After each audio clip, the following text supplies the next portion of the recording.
So I was maybe 11 years old when I first heard the Acoustic EP album, which is fucking great. I mean, around the same time, I was getting into Black Flag and the Buzzcocks and those really mind-blowing bands. And to have this stick out, it's great. So about a year ago, I'm at a record store and I find the 7-inch, right?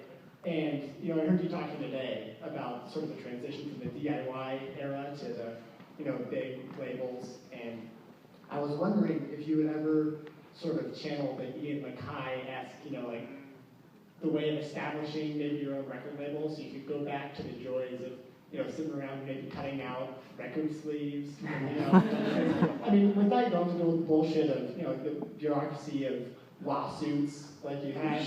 Tell me about it.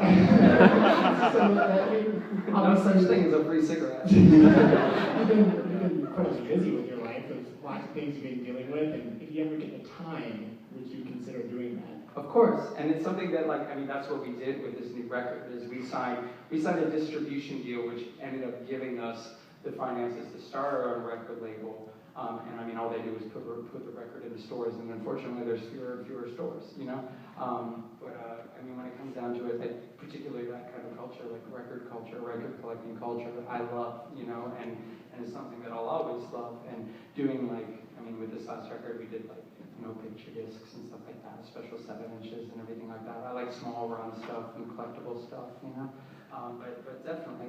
But at the same time, there's something to be said for all different sizes, and that was the kind of the thing that I learned through it all, was that a record label is a record label is a record label, and DIY shouldn't mean doing it all yourself to the point where you were no longer working with other people and could no longer share in the joy of putting out records and being in a band or whatever. Sometimes it's fine to delegate. You do that because you do it better than me.